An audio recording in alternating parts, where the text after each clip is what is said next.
the Trump campaign, and Elizabeth Kolbert, author of The Sixth Extinction in Unnatural History. They're both with us this morning. Good morning to you. And Stephen, I want to start with you. You have advised that the president should withdraw from the agreement.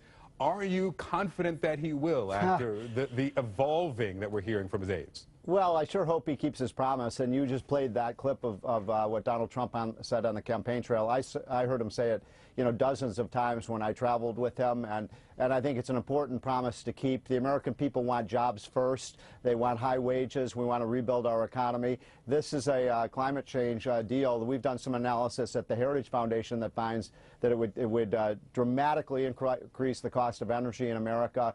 American consumers and families would pay thousands of dollars a year more for electricity prices and so on. And it would put at risk potentially millions of jobs. We've become an energy powerhouse with respect to shale oil and gas, and we don't want to put those jobs at risk. So if this is going to hurt jobs, then absolutely no, we should not do this deal, and I think the American people agree with that. Let me come back to jobs in a moment, but Elizabeth, something you wrote for The New Yorker not too long ago, I want to put it up on the screen. You wrote this, that this administration has already passed up the chance to make the right decision on Paris.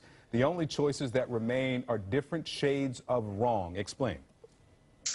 Well, the administration has already taken steps to roll back some of the changes that the Obama administration had put in place. For example, greater fuel efficiency standards for cars that were part of the U.S.'s commitments under Paris. So it's going to be very difficult for the U.S. to meet its obligations under Paris. So it's simply going to, even if it stays in the agreement, which I think would be a good idea, and I have to beg to differ that it would cost a lot of jobs. In fact, the president's own economic advisor, apparently on the plane back from Sicily, made the same point, that we are already in an energy transition right now. In fact, a transition to natural gas is part of the Paris Accord. Yeah, let me come to you with the question about jobs, and I want to play what the director of the Office of Management and Budget, Mick Mulvaney, said just a few months ago about the priorities of this administration. Let's watch. Regarding the question as to climate change, I think the president was fairly straightforward. We're not spending money on that anymore. We consider that to be a waste of your money to go out and do that. So that is a specific tie to his campaign. And the White House has set up this dichotomy between policies relating to climate and job growth. There are clean energy jobs, and that sector is growing, is it not?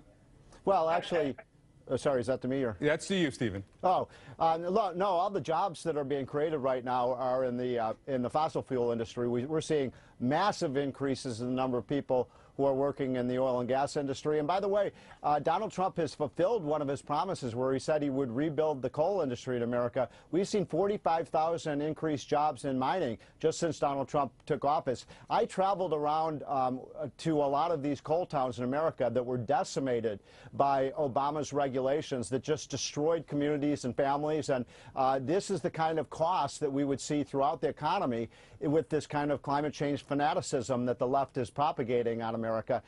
Look, if you look at opinion polls, it's very clear. The top two concerns of Americans are jobs and the economy and wages. Climate change is somewhere around 2025 on the list of what people are concerned about. We shouldn't pay $100 billion. There's essentially a payment that America has to make to the rest of the world, $100 billion. Can you think of how many jobs we could create in America with $100 billion? So, Elizabeth, I didn't get an answer there from Stephen on the clean energy jobs. I did see, and we put up on the screen, just to be fair, the numbers of growth in the mining industry. There have been 31,000 since inauguration, about 46,000 since the election. Elizabeth, to you, what do you make of that job growth in the mining sector? And also, what's your degree of confidence that the president will withdraw or stay in this Paris Accord? Look, everyone agrees, and this includes high-level members of executives in the fossil fuel industry, that we need a transition to clean energy, and that coal is the energy of the past, and obviously renewable is the energy of the future. If we want to prop up these jobs, that's precisely what the Trump administration vowed not to do, to sort of stick it, go backwards. We want to go forwards, and propping up coal is just, according to all economic analyses, the wrong way to go. Now, in terms of what the Trump administration is going to do, that is anybody's guess.